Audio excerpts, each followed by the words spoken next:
Lucy Morgan was a gifted artist with sharp eyes and hands that could breathe life into her paintings. She wandered far and wide, seeking inspiration for her works. After a week in a remote town, Lucy decided she would return home the next day, back to the serenity of her life. But that final night in the town would change her life forever. That night, the sky was as dark as tar, with not a single star in sight. Lucy went to bed earlier than usual, overwhelmed by an inexplicable exhaustion. As her eyes closed, she slipped instantly into a dream so strange it was terrifying. Lucy found herself standing before an old, decrepit house perched atop a barren hill. The house seemed abandoned by time, its walls peeling and its sagging roof threatening to collapse. For reasons she couldn't fathom, her feet moved forward on their own, even as a suffocating dread coiled in her chest. The wind howled through the cracks in the walls, sounding like a mournful sigh. She pushed open the heavy wooden door, and creak, creak. The grating sound of rusty hinges sent chills rippling through her. Inside, a spiral wooden staircase spiraled upward into the darkness. The room was shrouded in shadow, but a faint glow from an oil lamp above seemed to beckon her, luring her to climb. Each step Lucy took elicited a groaning creak, as if the entire house was crying out in protest. An icy draft swept through, and Lucy could see her breath turn into thin, ghostly mist. Finally, she reached the top. It was a plain, windowless room, everything within cloaked in a cold, gray haze like lingering smoke. But what made her blood run cold was the figure standing in the center of the room. The woman was tall and withered, like a long-dead corpse left to rot. Her jet-black hair hung in matted, filthy strands, plastered to her skull and draping over her face like a shroud. The strands reeked of damp decay, a foul stench like rotting animal carcasses.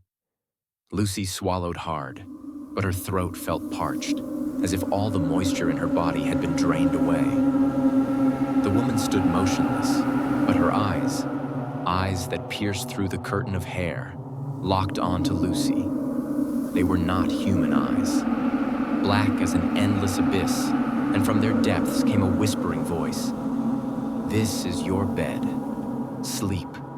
The words were a curse, echoing through the air and searing themselves into Lucy's mind. She wanted to scream, but no sound came. Her legs felt as though they had been frozen in place, her heart pounding violently as if it would burst from her chest. Terror wrapped around her like a vice. With the last remnants of her strength, Lucy turned and fled down the staircase. But as she glanced back, the woman was still there. No, she was no longer standing. She was crawling, using unnaturally long skeletal arms to claw her way down the steps after Lucy. The sound of nails scraping against the wood echoed in relentless rhythm. And she laughed. The sound was monstrous, a chilling symphony of squealing rats, howling wind, and weeping souls. Lucy reached the door, desperate to escape, but it was gone. In its place was a blank gray wall. She turned, and the woman was right behind her. She leaned in, whispering into Lucy's ear, "This is your bed. Sleep." Lucy jolted awake, her body drenched in cold sweat. Her heartbeat thundered in her ears like a war drum. It was just a dream. Just a dream, she told herself, over and over. The next morning, Lucy recounted the nightmare to her friend. Her friend laughed, brushing it off. "It's just a dream. Don't let it get to you. We're heading to Kingston today, right?" Lucy hesitated, the unease gnawing at her, but finally she nodded. That afternoon, as they arrived in Kingston, a shiver ran down Lucy's spine. The scenery, it was exactly like her dream. The house on the barren hill, the wooden spiral staircase, and the windowless room. Her hands trembled as she gripped the doorknob. When she pushed the door open, darkness enveloped the room. The air was heavy with the stench of damp and decay. And in that suffocating gloom, a tall shadow stood waiting in the center of the room. The woman. Her matted black hair clung to her frame like a shroud. She lifted her head, and this time, Lucy saw her eyes clearly. Black, endless pits, like the depths of hell itself. The woman smiled, revealing teeth yellowed and jagged, like splintered shards of bone. "This is your bed. Sleep." The words echoed, filling the room, reverberating in Lucy's mind. This time, there was no escape. Lucy screamed, but her voice was devoured by the darkness. The room seemed to close in on her, and the wind that slipped through the cracks carried the woman's chilling laughter. From that day forward, Lucy Morgan was never seen again. All that remained was her scarf, hanging eerily in front of the tightly shut door of the old room on the hill. Lucy Morgan vanished under mysterious circumstances. Days passed without any news, and the villagers of Kingston began whispering tales about the strange house on the hill. They called it the House of the Black-Haired Ghost. Macabre stories began to circulate. Some claimed to have seen the flickering light of an oil lamp in the windowless room on stormy nights. Others swore they heard faint laughter carried on the wind, or saw a tall, shadowy figure standing behind the second-floor window. No one dared to approach the house. Mischievous children who ventured near often returned pale-faced, stammering about an eerie whisper in their ears. "This is your bed. Sleep." One day, Ethan Jones, a young journalist fascinated by the supernatural, heard about Lucy's disappearance and the legend of the house on the hill. Determined to uncover the truth, he traveled to Kingston to investigate. Ethan arrived equipped with a camera, a flashlight, and a small notebook to document his findings.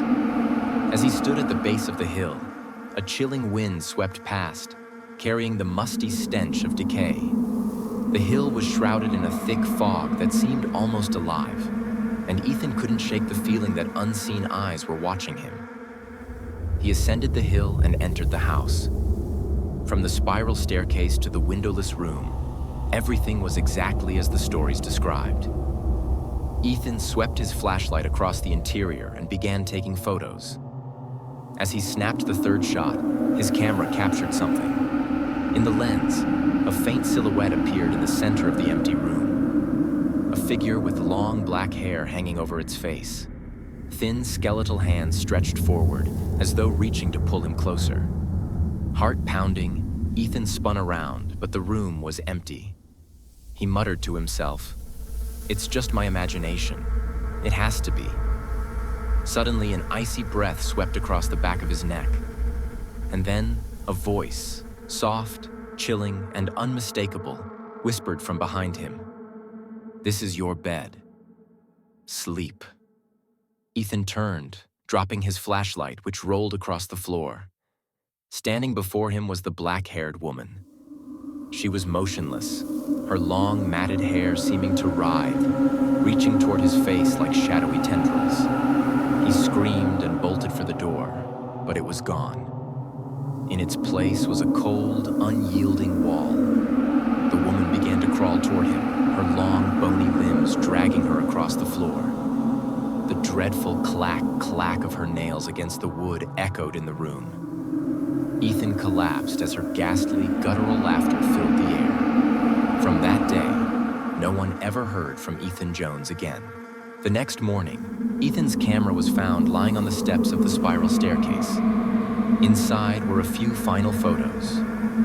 The first was an empty room. The second showed the faint, shadowy figure of the black-haired woman. And the last was her face. Her eyes were deep, black voids, drawing the viewer into an endless abyss. Her cracked, discolored lips curled into a sinister smile. News of Ethan's disappearance spread quickly, but no one dared set foot on the hill again. Some claimed to see the silhouette of the woman standing by the window, and at night, the whispers echoed through the darkness. Sleep. Sleep. Years passed, and the house on the hill was left abandoned, shrouded in silence and dread. No one spoke of Lucy Morgan or Ethan Jones anymore. Instead, they whispered a warning. If you hear a distant whisper, run. Don't look back, because if you do, She'll be right behind you. On a stormy, rain-soaked night, a group of curious young adventurers decided to explore the infamous house. Their footsteps echoed through the darkness as they climbed the hill. And then, there was silence. Only the howling wind remained, carrying with it a bone-chilling laugh that melted into the shadows. A group of friends, Jack, Emily, and Ben, decided to visit the house on the hill, driven by curiosity and the allure of the chilling rumors. A fine drizzle fell, and a thick fog blanketed the hill like a veil, shrouding it in mystery. Jack carried a flashlight and his phone, ready to document their haunted adventure. Emily, visibly uneasy, was reluctantly persuaded by Ben's playful teasing. Together, they entered the abandoned house. As the heavy wooden door creaked open, a cold draft rushed past them, chilling their skin. Inside, the air was damp and thick with decay. The howl of the wind echoed through the empty, hollow space. At the center of it all stood the spiral staircase, still intact, as if beckoning them to climb. Emily, trembling. Shouldn't we just go back? Jack, laughing. What's the matter? Scared? It's just an old house. Ben. Come on, I want to see what's so terrifying up there. One by one, they ascended the staircase. Each step groaned beneath their weight, the eerie creak sounding like the house itself was protesting their presence. At the top, they entered the dark, windowless room. Jack's flashlight cut through the darkness, revealing nothing but dust and emptiness. But then, Jack froze. His flashlight trembled as its beam landed on the center of the room. There, a tall figure stood motionless. Long black hair hung in tangled strands, completely obscuring the face. Emily, whispering, Who is that?" The woman didn't respond. She remained still, but her hair began to stir, as if caught in an invisible breeze rising from the floor. Slowly, from beneath the matted veil of hair, two pitch-black eyes began to open, empty and endless. "This is your bed. Sleep." The voice echoed, not from her mouth, but from every corner of the room, reverberating like a curse. Emily screamed and stumbled backward, colliding with the wall. Jack and Ben spun around to flee, only to find the door had vanished. The woman began to crawl toward them, her unnaturally long, bony fingers scraping against the wooden floor with a chilling clack. Clack. Clack. Jack raised his trembling camera, his voice cracking. "Jack, run! Run now!" Jack bolted down the stairs, while Emily and Ben frantically searched for another way out. But as Jack reached the bottom step, he froze. Where the front door should have been, there was now only a blank gray wall. Jack, gasping, No, this can't be." Behind him, the sound of something crawling grew louder. Jack turned, and the black, tangled hair was already upon him, engulfing him like a living shadow. His camera fell to the ground. The screen showed only darkness, punctuated by the sharp silence that followed his stifled scream. Emily and Ben found a small door leading to the basement.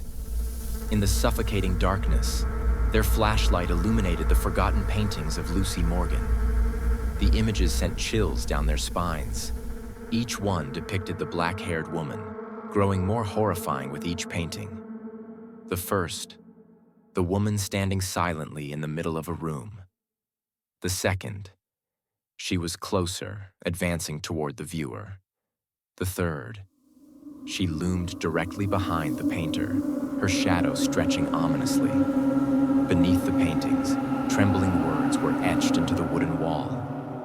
"Never look into her eyes."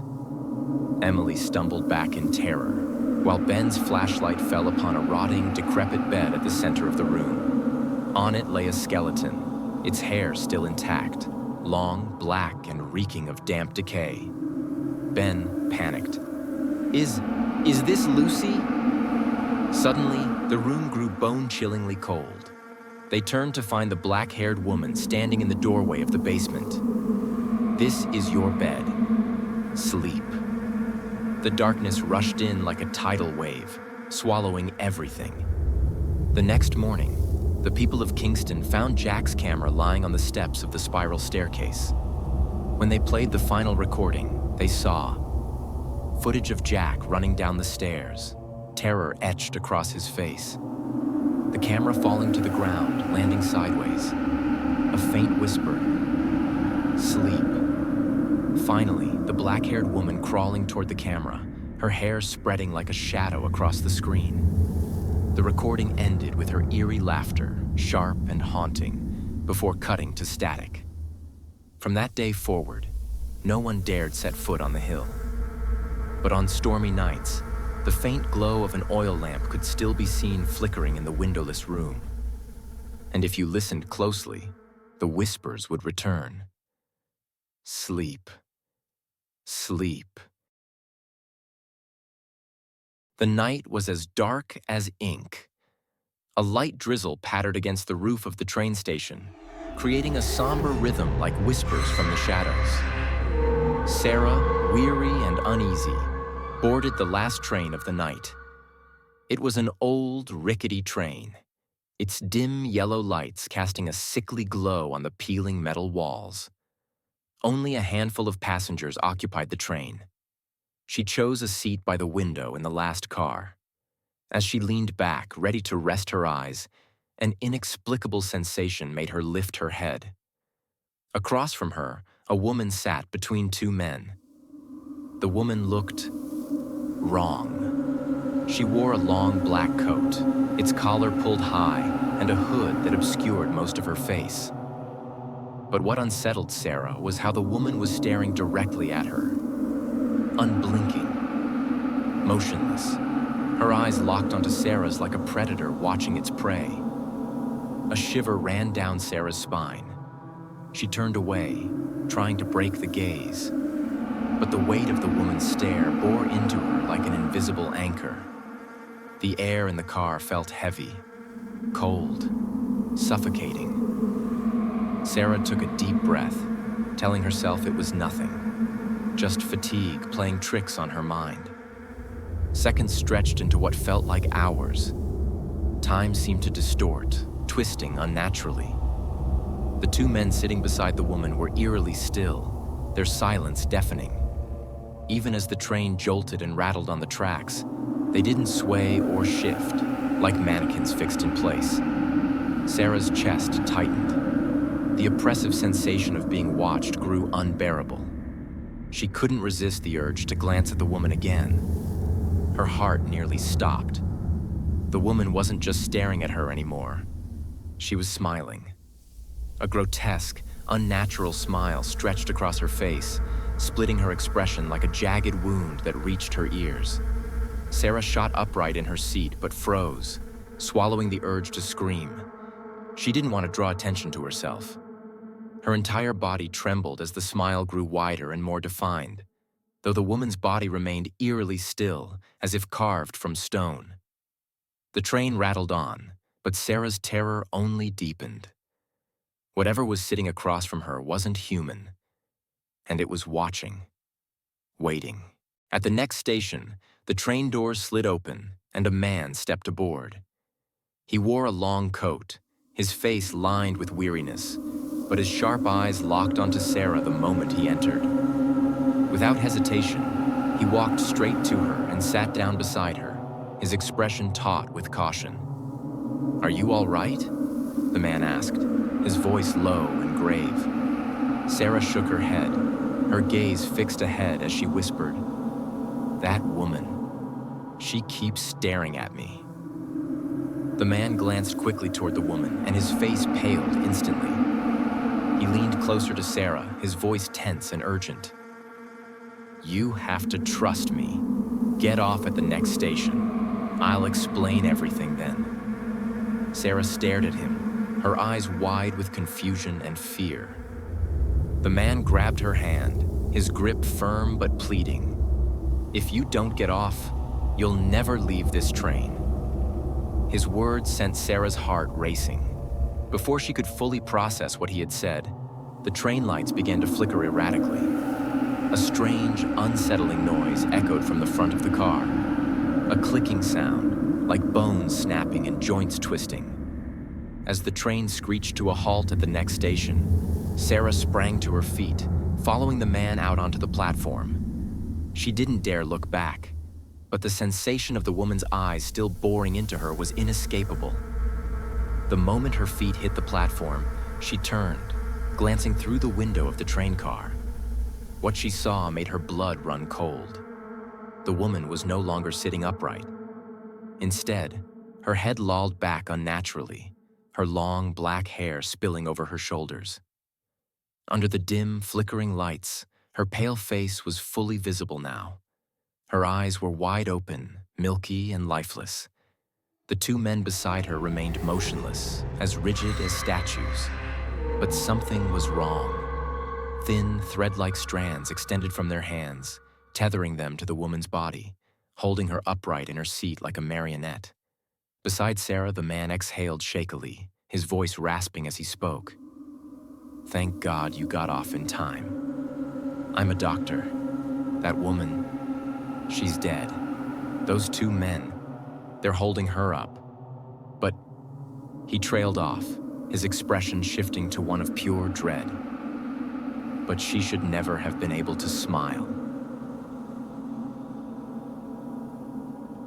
Sarah turned for one last look.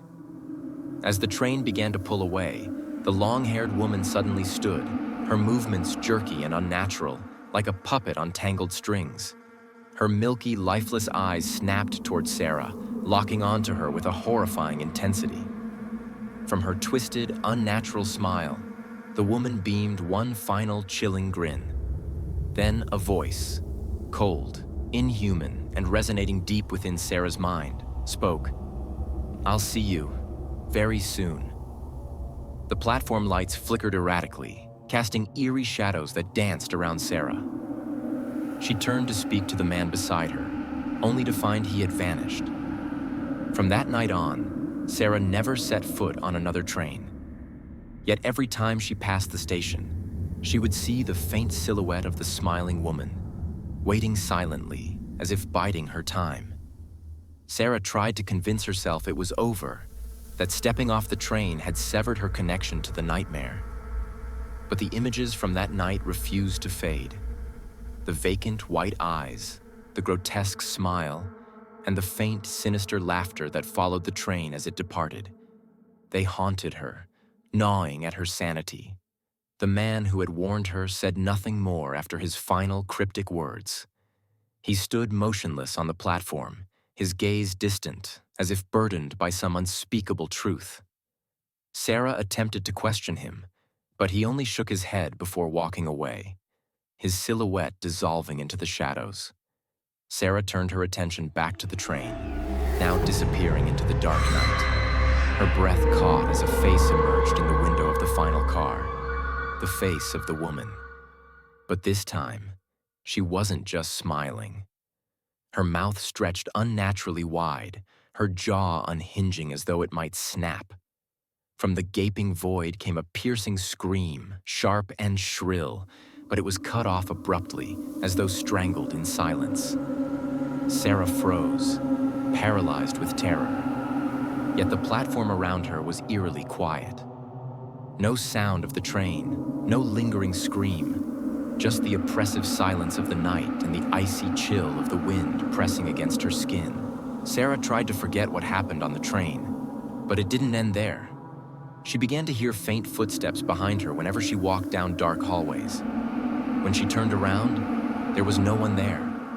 Yet the oppressive feeling of being watched grew stronger with each passing day. One night, as Sarah slept, she was startled awake by a faint noise coming from the corner of her room. She turned on the light, but nothing was there. However, the cold, stale air carried a familiar stench, a foul mixture of damp rot and decay, just like on the train.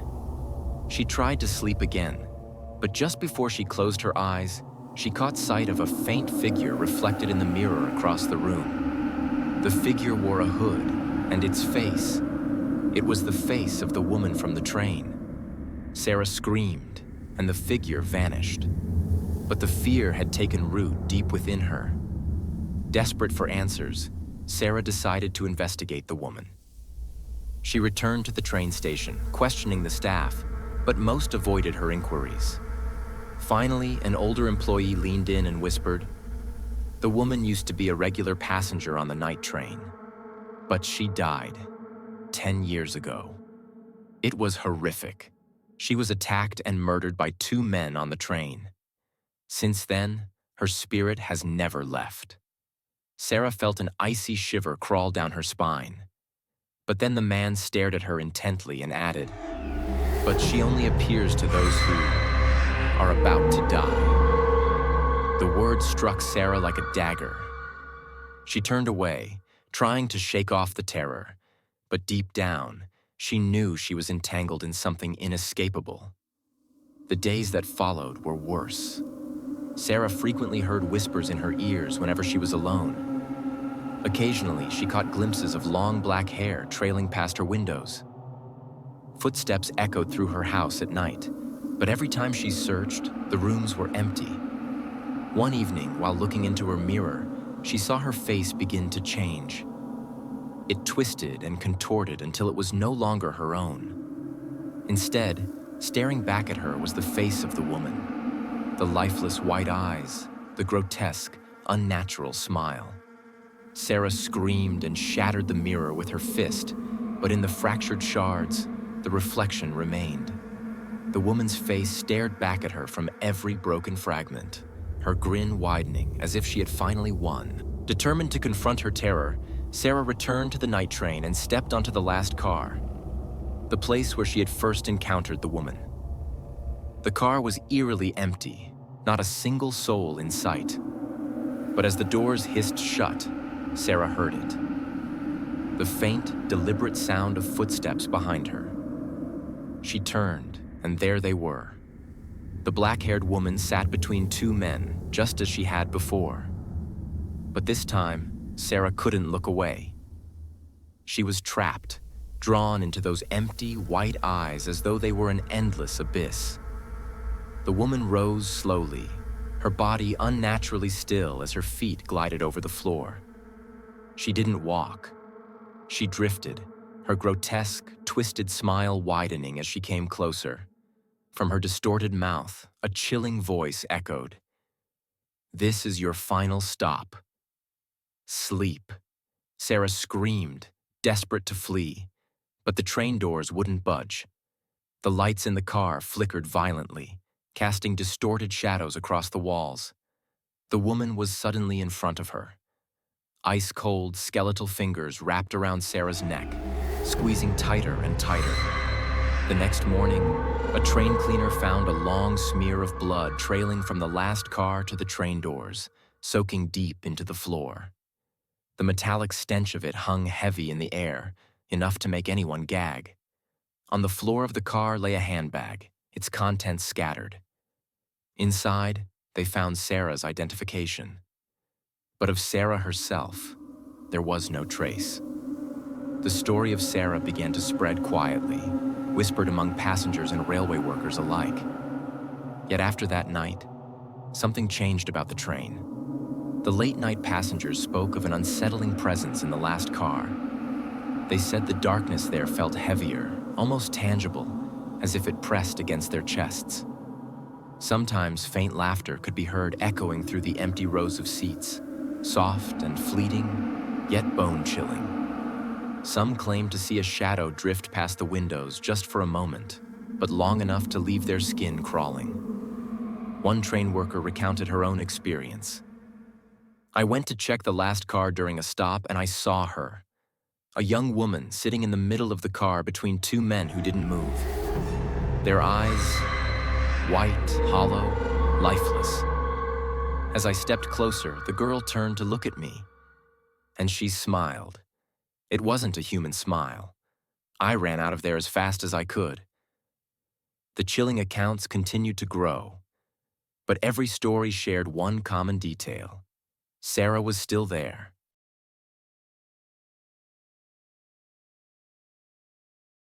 The 14th floor, the ultimate nightmare. Lauren had just moved into apartment 1408 in an old high-rise building on the outskirts of Chicago. With an unbelievably low rent, the apartment seemed like the perfect place to start fresh after a failed marriage. The building looked worn, but the apartment was clean, with a stunning view of the city lights. Lauren thought this was where she could begin a new chapter in her life. However, from the very first night, Lauren felt something was off. While unpacking, the kitchen light flickered despite her having replaced the bulb. Then she heard faint footsteps on the hallway floor outside her door. But when she opened the door, the hallway was completely empty. Lauren told herself it was just her overactive imagination. The unease grew stronger the next morning when Lauren checked her phone. She found a photo of herself sleeping. In the photo, Lauren was lying in bed, her face shrouded in shadows. The most horrifying part? She lived alone, and the bedroom door had been locked from the inside. Lauren tried to dismiss the photo as a cruel prank or some technical glitch. However, after checking every door and window in her apartment, all of them were intact. She pushed her fears aside and went about her day. Noises in the night. A week later, Lauren started hearing noises at night. They weren't the typical sounds of an apartment building, like footsteps or doors creaking. Sometimes, it was a faint giggle echoing from a dark corner of her apartment. Other times, she heard indistinct whispers, clearly from a human voice. One night, Lauren woke up at 3 a.m. She felt as if someone was watching her. The room was pitch dark, except for the faint glow of her alarm clock. She looked around but saw nothing. As she closed her eyes, trying to fall back asleep, a raspy voice whispered right next to her ear. "Do you see me?" Lauren jumped up, turned on every light in the apartment, and sat on her bed, heart pounding. But the room was completely empty. She didn't sleep for the rest of the night. Lauren's apartment was on the 14th floor, too high for anyone to be outside her window. But one evening, while working on her laptop, she felt as though someone was watching her. Turning toward the window, Lauren froze. A pale, grinning face was staring at her from outside. She screamed and jumped up, knocking her laptop to the floor. When she mustered the courage to look again, the face was gone. But faint handprints remained on the glass. Lauren couldn't explain it. She called the building manager, but they insisted it was impossible for anyone to be outside her window on the 14th floor. Lauren began to doubt her own sanity. Lauren had a habit of singing in the shower. It was her way of unwinding after a long day. But one evening, as she stepped out of the bathroom, she noticed a message scrawled on the fogged-up mirror. "You have a lovely voice." Her heart raced. The bathroom was steamy, and the words looked as though they had been written with a cold finger. Lauren tried to recall if she had written it earlier and forgotten, but it didn't make sense. She had no visitors, and her apartment door had been locked. That night, she slept with the lights on. But every time she closed her eyes, she felt as though someone was standing at the foot of her bed. Lauren decided to install a security camera in her apartment to figure out what was going on. She hoped it would give her peace of mind. But what she discovered only heightened her terror. The next morning, reviewing the footage from the previous night, Lauren clearly saw the silhouette of a woman standing in her living room. The woman didn't move, only stared silently toward Lauren's bedroom. Then, just a few seconds later, the figure disappeared as if it had never been there. Lauren called the police, but when they arrived, they found no signs of a break-in. They suggested it might have been a technical glitch or a trick of the light. But Lauren knew what she had seen was real. One day, while reorganizing her closet, Lauren found a small wooden box tucked away in the bottom drawer. The box was old, and inside was a diary and a few black and white photographs. The photos showed the building when it was new, with a group of people standing in front. Among them was a woman in a white dress whose face was identical to the figure Lauren had seen in the footage. The diary detailed a murder that had occurred in the building over 50 years ago. The woman in the photos had lived in apartment 1408. She had been brutally killed by her lover, and since then, everyone who lived in the apartment reported strange occurrences.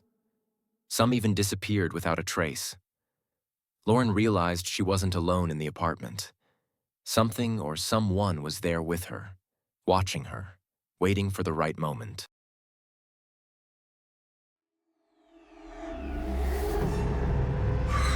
On her last night in the apartment, Lauren decided to leave for good. She packed her belongings and booked a flight home. But as she prepared to leave, all the lights in the apartment went out. The faint giggles returned, louder and closer this time. The apartment door slammed shut, and no matter how hard Lauren tried, it wouldn't budge. The dim light from her phone was the only source of illumination. Lauren tried calling the police, but when the call connected, the voice on the other end wasn't the dispatcher. It was the raspy voice she had heard before. "You can't escape." She turned around, and there stood the woman in the white dress. This time, it wasn't a blurry image or a trick of the light. The woman raised her hand, her sharp nails gleaming, and lunged at Lauren. The next morning, the police found the apartment empty. There was no sign of Lauren except for a message scrawled on the bathroom mirror. "You're next." From another world. She began to lose sleep. Her body grew weaker, and dark circles permanently lined her eyes as she spent night after night staying awake, watching the shadows. One evening, exhausted, Lily went to the bathroom to wash her face. When she lifted her head to look into the mirror, she saw she wasn't alone. Behind her stood a pale face with deep, blood-red eyes and a grotesque grin stretching unnaturally wide, staring at her. She screamed, spinning around, but there was nothing there. Heart pounding, she looked back into the mirror. The face was gone. But now, on the fogged surface of the mirror, words appeared, written in something that looked like blood. "Light is a lie. Let the darkness consume you." The words faded, but the terror within Lily only grew stronger. Sarah, Lily's only friend who understood her fear, decided to visit the house again. "We need to figure out what's really happening," Sarah said. Together, the girls ventured back into the attic, where Lily had found the oil lamp. However, as Sarah opened a wooden chest in the attic's corner, a cold wind swept through the room, even though the windows were shut tight. Inside the chest was an old journal, its pages filled with rambling notes about the family that had lived in the house before. All of them had mysteriously vanished without a trace. The journal ended with a chilling line. "They come from the shadows. They never leave." Sarah tried to comfort Lily, but as they read the journal, the attic light suddenly went out. When Lily lit the oil lamp, Sarah was gone. Lily screamed, calling for her friend, but no reply came. From the attic's corner, a faint giggle echoed. It was the giggle of a child, but warped, as if it came from mouths that didn't belong to this world. Lily turned, only to see the shadows creeping closer, swallowing the room. The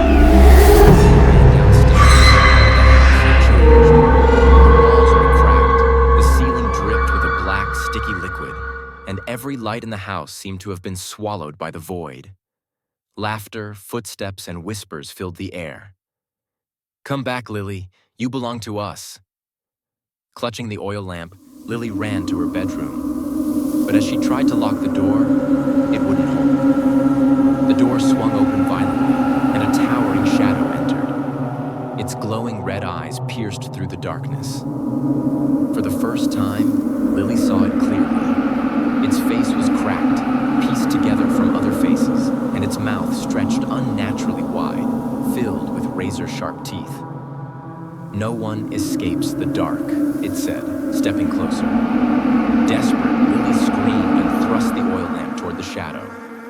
The light from the lamp flared up, pushing the shadow back, but the flame grew weaker and weaker. As the oil lamp flickered, the shadow stood still, grinning. "Did you really think light would save you?" Suddenly, Sarah emerged from the darkness, but her face was no longer the same. Her eyes glowed red, and her mouth muttered unintelligible words. She held a large knife and slowly approached Lily. "They've shown me the truth, Lily. Light never wins." In her final moment, Lily realized she could never defeat the darkness. She dropped the oil lamp, watching as the shadows enveloped her. The next day, the house returned to its peaceful state. A new family moved in, bringing two small children. In the attic, the old oil lamp remained, with a new message scrawled on the wall. "We are always here, waiting."